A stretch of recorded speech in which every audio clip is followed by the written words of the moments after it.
Get down on your knees and pay 1,000 more fools are being born every fucking day. Tonight's show is brought to you by... You ever get made fun of for taking your date to a Red Lobster with a Groupon? In Southeast Asia, they eat bugs off the street.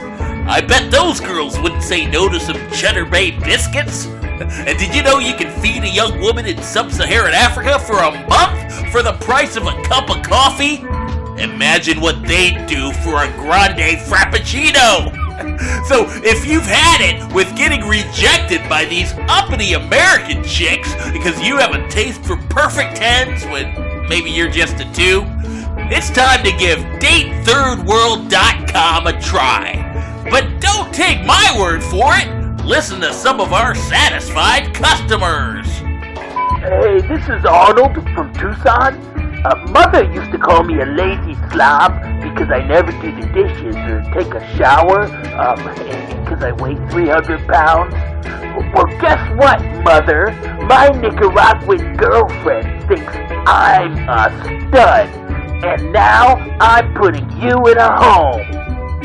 My name's Jerry from South Bend. I used to get in trouble for always sending pictures of my penis to all my female coworkers, but now I just send them to random women in the Philippines instead. And if they don't like it, they just yell at me in Tagalog. Like, who even cares? That's not a language. It's a Girl Scout cookie.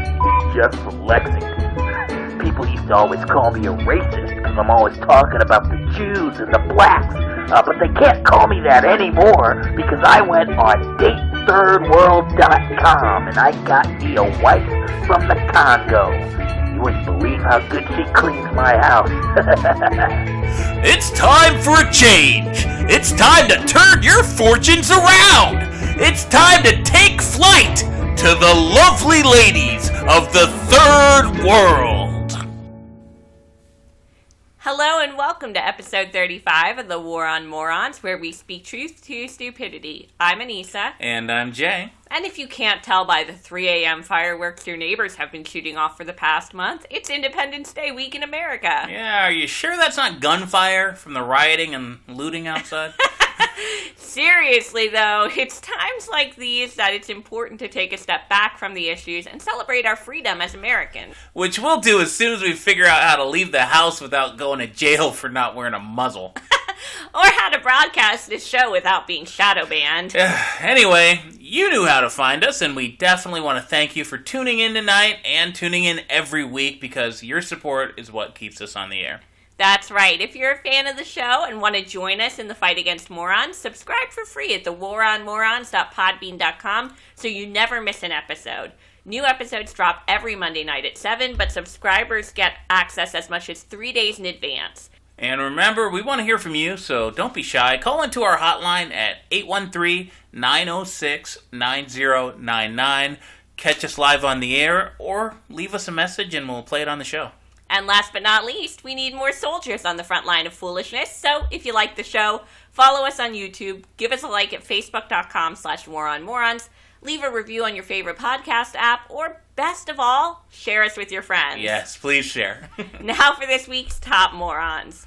Let's start with New York Congresswoman Alexandria Ocasio-Cortez. Oh yeah, our favorite go-to go-tard. Yep, AOC has taken to Twitter to brag about her hand in sabotaging the turnout to President Trump's rally in Tulsa last week. After the Trump campaign received hundreds of thousands of online applications for tickets to the rally, held at a 19,000-seat basketball arena, it came as a bit of a surprise when much of the upper deck ended up empty. But it wasn't a surprise to AOC, who revealed that an army of teenage K-pop fans had flooded the ticket site with fake applications. Okay, you gotta catch me up here. What the fuck is K-pop? Is that like a radio station or something? Oh, you know, like Korean pop music. Korean pop music? Yeah. Is this one of our bits? No, this is real. Korean pop. Okay, so all right. So if it's not weird enough that we've got some congresswoman from New York interfering in stuff, 2,000 miles away in Oklahoma, she's weaponizing what I'm assuming are Korean children to interfere in our political process. That's wonderful. Yeah, unbelievably, it seems like that's our new reality. Let's just hope they don't get their hands on mail-in ballots. We'll end up with Gangnam Style for president. Oh, see, I do get that reference, Gangnam Style. No, he can't be president, though, because he's already president of North Korea. What? Oh. It's the same dude. I guarantee it's the same dude. It is not. Looks okay. just like him. Well, anyway, speaking of New York politicians, power-mad governor and wannabe tough guy Andrew Cuomo had a different take on the situation in Oklahoma. While AOC was busy bragging about how she had sabotaged the turnout, Cuomo took the opportunity to shame the president for the 10,000 or so who actually made it to the venue. Oh my God! Well, first of all, can these people get their story straight? Like, were there too many people, or were there not enough people? And second, don't they have their own shit to handle right now? They are obsessed.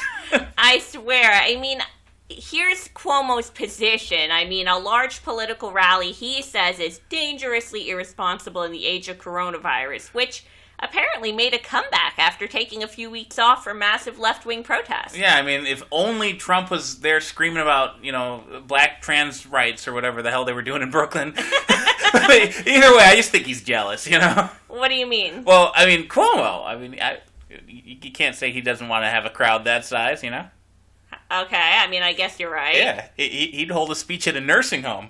Oh, my God. Just to add to the death count. Yikes. All right. A little too soon, I guess. Yeah, pretty dark.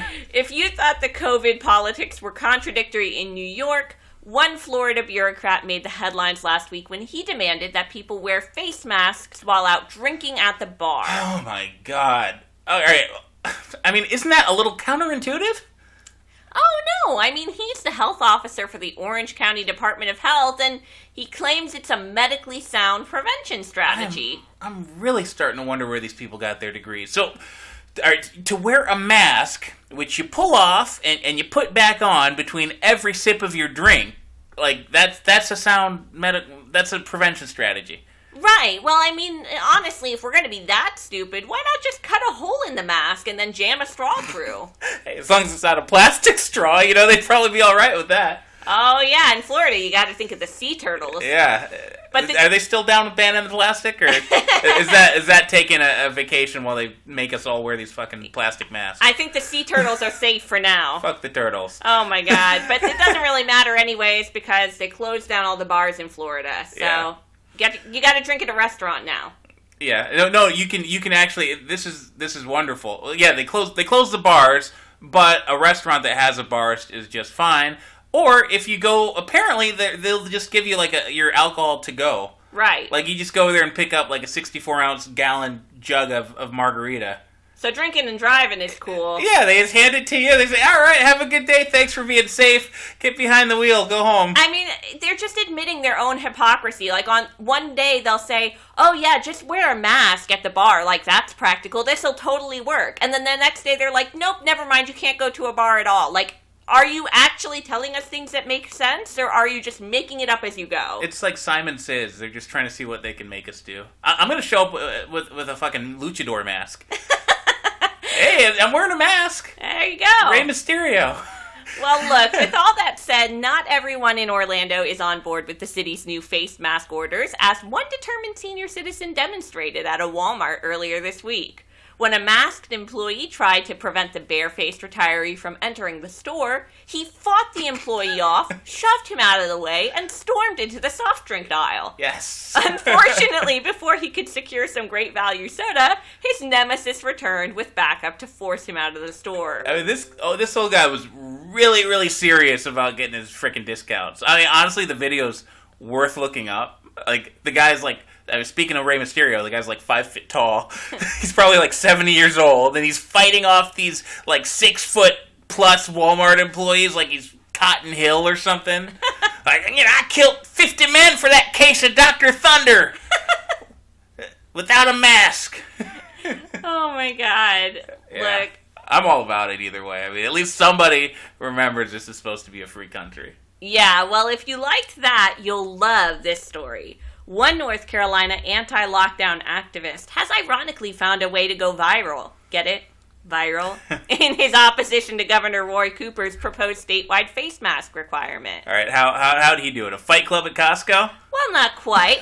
The reopened North Carolina co-founder started the Burn Your Mask challenge when he posted a video of himself setting a surgical mask on fire and then for some reason cooking a hot dog over the flames. Hey, to be fair, at least he got some use out of it. I mean, most people just use those things as entry to Walmart and just ditch him on the sidewalk on their way out. At least he cooked a hot dog. Right. I mean, honestly, I get it. I think these mask orders are getting a little out of hand, too. But how is this any different than some hippie burning her bra at a college campus? Like, it's a pretty pointless gesture. I mean, it's not different at all. I mean, plenty of people are wearing bras and underwear for face masks. What, really? No, seriously. Like, Google. Pop open Google right now and just type in underwear as face mask. You're gonna get like my god, 5 dozen results of people with freaking BVDs on their face, thinking it's gonna keep them from getting the Rona. We literally live in idiocracy right now. Yeah. Oh my gosh. Well, speaking of, looks like we're getting call on our call-in line. Yeah, 317 area code. Right. All right, caller, you're on the air. State your name and where you're calling from. Yes, it's at Abby Gord 97 calling in from YouTube, Instagram Live, TikTok Live, Facebook Live. Who am I kidding? Wait, is this Gabby, the famous internet streamer? I guess so. I'm not exactly streaming these days. You know how I picked up your show today? The freaking radio. Like, what is this, 1995? Oh, we're on the radio now? Don't get excited. You still suck. Thanks a lot, Gabby. Thanks a lot. Anyway, weren't you in jail the last time you called? I thought you were facing hard time for that stunt you pulled at the morgue. They let a bunch of us out early because of COVID, which sucked because I really was trying pretty hard to catch it. Wait, you were trying to catch coronavirus? Yeah, don't you remember? Like, it doesn't matter now. That's yesterday's news. Now it's all about Black Lives Matter. Like, watch the news, dude. I mean, I gotta say, it kind of seems a little out of character for you, Gabby. Like, aren't you supposed to be like a goth now or something? What could be blacker than my heart? Okay, so is that why you called? Really? Come on, man. You said challenge. That's like my middle name. But it's been too long. I haven't done a good challenge since they put me on house arrest. They won't even let me on the internet. Can you believe that shit? It's like, I don't know, it's like a human rights violation or something. Oh my god. I mean, Gabby, that's the kind of thing that happens when you stream yourself inciting riots and causing freeway pileups and, violating corpses. Whatever, dude. What's that noise? What's going on over there? Well, you said the thing about burn your mask challenge, and I thought, like, why not take it to the next level? Wait, what do you mean the next level? I'm gonna burn 50 masks. I bought a whole box of them on Amazon. Holy shit, who knew lighter fluid was so flammable? It's literally in the name. Well, now my carpet's on fire. Ow! Gabby, you might want to get out of your house, like, right now. I can't leave. Ankle monitor. Shit. This is insane. Everything's on fire. It's so hot. It's smoky in here. Oh my god! You're gonna suffocate, Gabby! You should really get out! I really wish I had one of those masks right now. Well, I guess this is how it ends. I'm dying for the world. No, Gabby, call 911. You're gonna fucking die. Yeah, you're gonna die. Awesome. Like and subscribe. Should we like call 911 or something? I mean, maybe. I mean, she's literally like. Did she say she's not leaving her house because she's wearing a fucking ankle bracelet? I don't know, dude. Like, half the time I don't even know if we should believe what she says, but that sounded really real. I mean, I don't even know with her. I'm not getting involved. We could get in trouble. Like, they could say we encouraged it or something. Oh, that's a good point. She'll survive. She always does. I guarantee we'll get a call from her next month, and she'll be doing some kind of insanity. Yikes. Well, look, Jeez. Let's just move on to something uplifting. Uplifting. Wonderful. On our comedy podcast, where we make fun of idiots and people burning to death. Okay, well, maybe uplifting wasn't the right word. How about some feel-good Florida man stories? All right, now that does sound good. All right. I'm just going to read the first one I see here. A Florida man kills friend while showing off gun he thought was unloaded. that's actually kind of dark. But also incredibly dumb. I mean, apparently the two men were playing video games when the mouth breather retrieved a Colt M4 rifle he had been customizing and pointed the rifle at his friend, quote, as a joke. The soon-to-be victim casually remarked, "What are you going to do? Shoot me?" I thought this was a story about, like, a murdering moron, but apparently it's a story about a dead psychic. Wonderful. Oh, man. In the War on Morons, it turns out that the morons are willing to kill or be killed for the cause. And case in point, an honorary Florida woman was killed by a... Wait, hold on. Did you say honorary Florida woman? Well, technically this woman was in South Carolina, but this story is too Florida not to include in the Florida Man block. I was just going to say it's kind of a dubious honor. Look, you'll see. An honorary Florida woman in South Carolina was killed by an alligator after trying to stroke it. At the possibility of being treated like a toy poodle, the gator charged the woman, grabbed her leg, and dragged her into the nearby pond. "I guess I won't do this again," she was heard saying after the animal sunk its teeth in. Alright, I don't know, that's just the funniest thing in the world to me is, like, somebody that's still conscious enough to have some last words. Like, That's the last thing this woman said before she died. "Oh, I guess I won't do this again." I guess not. "Oh, maybe this was a bad idea." Jesus Christ. Like, apparently, like, an idiot can learn. Yeah, too bad it was too little too late, Yeah, I don't know if it was too bad, as much as it was just good Darwinism. Well, if Darwinism eliminates morons from the gene pool, we're going to need the legal equivalent for our next story. One Florida man is in legal trouble now that he's been arrested after his poor choice in face tattoos gave him away. Justin Arthur Allen Couch, 25 years old, attacked a man with a machete. The authorities were able to easily identify him as the perpetrator because of his sole face tattoo, boldly depicting his calling card and weapon of choice. You guessed it, a machete. I wonder if he has any regrets. That's all I got. Don't get tattoos of murder weapons on your face, even if you don't plan on murdering somebody. I mean, if you do get a tattoo of a murder weapon on your face, maybe use a different murder weapon when you murder people. I don't know. That's just my thought. Yeah, I mean, I like the irony, though. I do like the irony.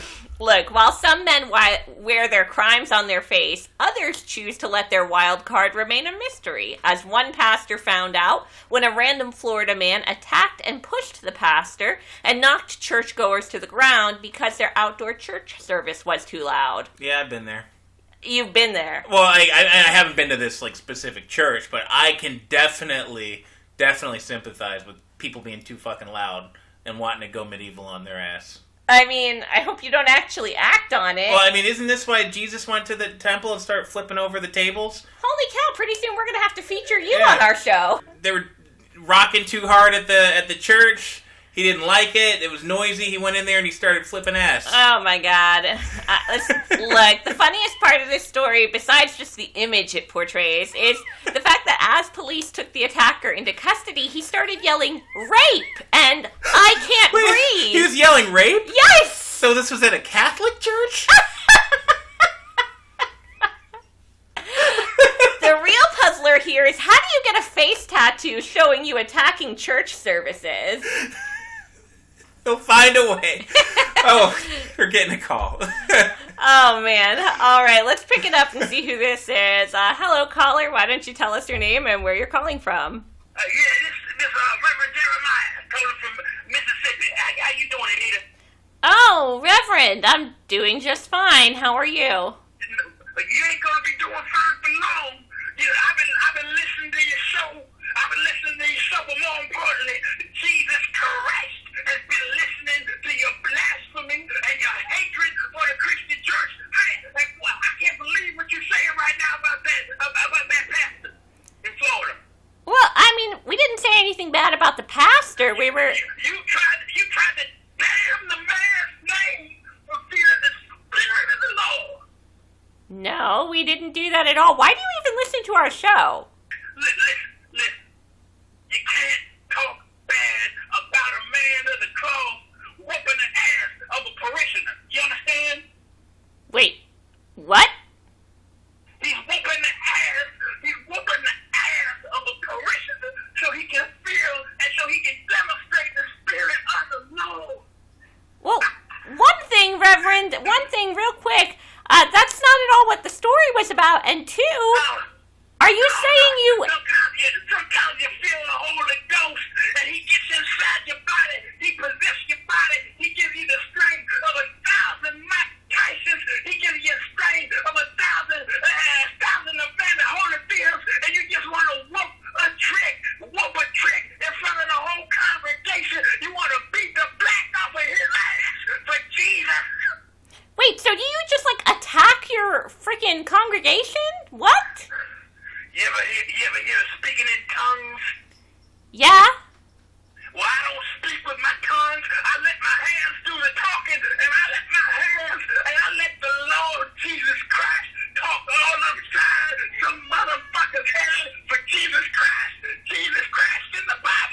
Reverend. That is so inappropriate. I'm just speaking the words of Jesus. I mean, what does your congregation say when you just beat people up? They say, Amen. Praise Jesus. They're not doing that to me. I don't think that's right at all. You're not supposed to do that, Reverend, and I don't think that Jesus would approve. If you don't like it, come on out to Mississippi. I'll show you a real church service. You know what? I don't think I'll be doing that. Right upside your head. I mean, what the hell? We're gonna have to, feature a story about Reverend Jackson attacking his parishioners next week? What the hell was that? I've heard him say some crazy shit, but apparently now he's just beating the trash out of people in his congregation. I honestly don't understand why he's a listener of ours. What's the point of why is he doing it? I don't know. We got to be getting toward the end, right? Yeah, I've just got one more block lined up for us today. All right. Ooh, international, right? Absolutely. Yes. Now, an Austrian man has been fined 500 euros for farting at police. Wait. He farted at the police. Yes. According to officials, he stood up on a park bench, looked at the police standing nearby, and let go a massive intestinal wind with full intent. That is really descriptive, right? But anyway, these BLM protesters, they're getting out of control, right? How do you prove intent with a fart anyways? This was in Austria. Those people eat sausages and sauerkraut all day long. Yeah, it's just his diet, right? No, this can't be a real story. You sure they didn't accidentally run another Monty Python clip? I fart in your general direction. Oh my god. Moving on. While farting at police isn't certainly stupid, but doesn't pose any immediate danger to anyone, this Cambodian man managed to check both boxes by keeping live landmines as yard decorations. Holy shit. What? Yes! Apparently he got away with a scolding from authorities for hanging about 30 unexploded munitions from a tamarind tree in his yard and additional landmines scattered across the property. Talk about, hippity hoppity, get off my property. Apparently the man, get this, he used to be a junk collector. Yeah, but then he graduated. Now he collects live fucking ammunition. Apparently, he had gathered these devices from rice fields and forests near his home to actually sell them as scrap. Oh, God. But they had become lawn decorations after the government banned the sale and purchase of landmines and other unexploded ordnance, at which point he just didn't know what to do with them, so he figured, might as well just throw them up in the garden, I guess. Yeah, Antiques Roadshow doesn't exactly roll through town in fucking Cambodia. Right, exactly. Up next in the running for Stupid Criminal of the Week is British burglar Frederick Moulton, who was breaking and entering a home when he was forced to call emergency services on himself. Oh, okay. So, did his conscience get the better of him or something? Are you kidding? No, his leg got stuck while he was climbing in the window, and he couldn't free himself despite thrashing about for quite some time, so he called the fire department. They realized he was trying to rob the place, which was pretty obvious. He's not exactly a professional at it, so the police came and arrested him. Jeez, that's pretty wild, but it could have been worse. How? Well, think about it. At least he was wearing a mask. Oh my god, a ski mask does not count. Ski mask doesn't prevent the spread, eh? No, I don't think so. Speaking of wearing your mask, though, in India, a patient suspected of having COVID-19 has died. Ooh, was he elderly or immunocompromised? What was the deal? No, his family unplugged his ventilator to connect the air conditioner. To connect the air conditioner? Yes. Well, to be fair, it's pretty freaking hot over there in India. Oh my god! I'm sure it's not hot enough to kill your family! Look, we're in Florida. I can't imagine going without AC. If I had to choose between air conditioning and, Wow. Just saying. Wow. Okay, well... It's pretty hot. That is all we have for this week. No, wait. I've got a story. I didn't put it in the stack because, you usually do the stories, but I knew we were doing an international block, and this one's great. I wanted to cover it. Oh, fine. Yeah. All right, awesome. So this one comes out of Bikini Bottom. What? Yeah, Bikini Bottom. Really, dude? Bikini Bottom? We're doing an international block, Bikini Bottom. Anyway, this comes out of Bikini Bottom, where it was just announced that SpongeBob SquarePants, the children's cartoon character, is a gay. Well, look, I mean, that's not stupid necessarily. It's just kind of awkward to have to explain to your 4-year-old, you know? But I mean, it's kind of stupid. I mean, the show's not even on the air anymore. And Nickelodeon is...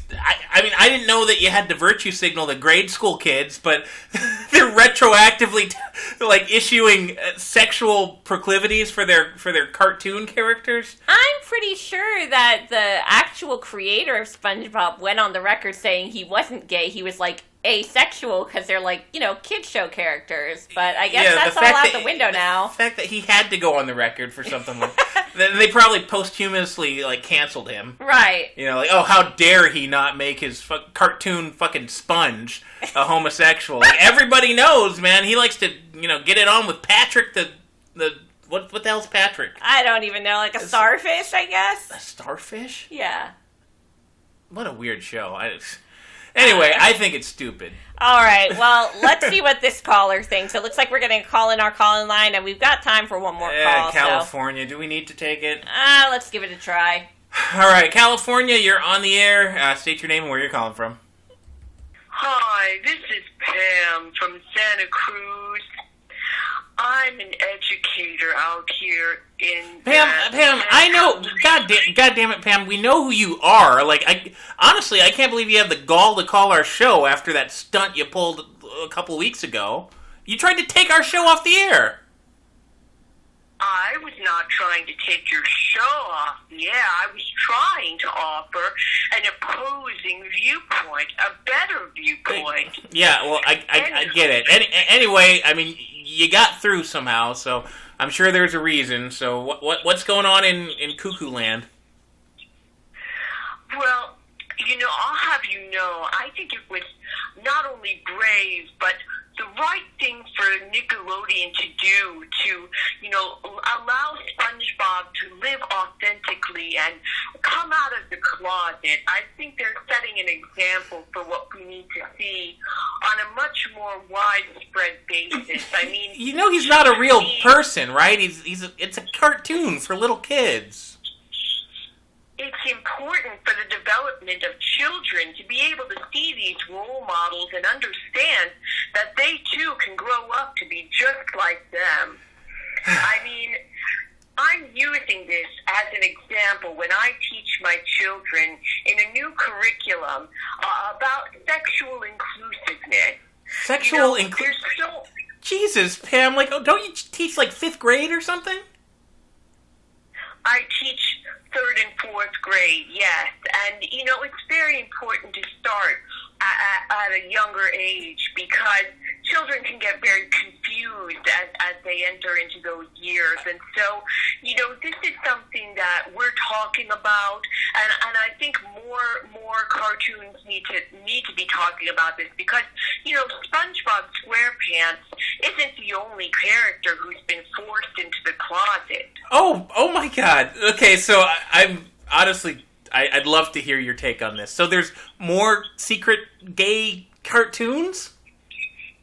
Oh, absolutely. I mean, think about it. Snoopy, it's right there in the name. He's snooping around. He's a peeping Tom. And on the other side of that, Donald Duck, well, I mean, it's pretty obvious he's an exhibitionist. He doesn't wear any pants. And Winnie the Pooh, I mean, that's probably the best example I can give you. I mean, he's a gay bear who frequents glory holes. I mean, he's always talking about getting in a honey pot. Jesus Christ! You're teaching children about glory holes? I mean, I'm not teaching them about it. It's all right there in the cartoons they're already watching. I'm just answering their questions and starting a dialogue. This is honestly one of the most disturbing conversations I've ever had with you, Pam. I mean, I don't understand what's so disturbing about it unless you're a bigot. Well, I mean, maybe I'm a bigot, but I don't think that 8- and 9-year-old kids need to be hearing about sexual anything sexual. I don't care if it's gay or straight or anything in between. Like, this is weird. Look, I think you're being very naive and closed-minded. Kids think about sex a lot more than people realize. They, don't understand these things, and it's up to us as the adults in their lives to, erase this confusion and the shame so that they don't grow up, feeling like they need to, be inauthentic, so that they feel like they can be their true selves and develop, properly. And that's why I'm calling on my fellow educators and social justice warriors to stand up to these TV networks like Disney Channel and Cartoon Network. And, we're going to force them to, allow their characters to live authentically and out their characters as their true selves. Hold on, Pam. Like, Jesus. What do you mean you're going to go after these networks? They're giving you everything they want. They're literally... They're naming their characters as being homosexual, for Christ's sake. Just one character is not enough. I mean, there's so many more to go. I mean, we need to see Bugs Bunny outed as the trans person he is. We need to see Charlie Brown. I mean, he's out there getting into it. He's probably a cuck. And children need to know so that there's no shame anymore. We need to live authentically as Americans. And if we don't, we'll cancel these networks and bring in new networks, better networks. Oh my God, Pam. I don't even know what to do with you. I'm just going to let you go. You have a good one, all right? Bigot. Oh my God, did she just call you a bigot? I mean, if she's calling me a bigot, I'm going to wear that as a badge of honor. I would hate to be accepted by... And do you hear this? Like, Nickelodeon is literally naming SpongeBob as an LGBTQP character. Look, I'm all for live and let live, but I think children's stuff should kind of be, like, asexual. Like, it shouldn't be sexualized. I just can't wait for the next CNN town hall where it devolves into a homosexual orgy. Watch, pretty soon AOC's army of K-pop fans will be protesting for the trans rights of Mickey Mouse. And Bugs Bunny. Oh, yeah. Honestly, Bugs Bunny, I gotta give her that one. Really? Well, he's always wearing dresses and stuff. Oh, I don't know. Anyway, I think that this has been more than enough this week. Thanks, everybody, for tuning in. Next week, we're actually going to be off. We're taking vacation for the 4th, but there will be a show. Episode 36 is actually going to be, we're going to have some guest hosts. It's going to be a really fun episode, actually. We're going to have some guest hosts bringing the fun and, recapping some of our craziest call-ins over the past 6 months, which there's been quite a few, so... Yeah, definitely one to catch if you want to hear some highlights, but also plenty of new stuff. I think Vinny V's agreed to do it, and he said he's going to bring a friend, so... Okay, well, good luck with that. We'll catch you the week after, but have a great week, everyone. Have a good one. Brother, you better get down on your knees and pay 1,000 more fools are being born.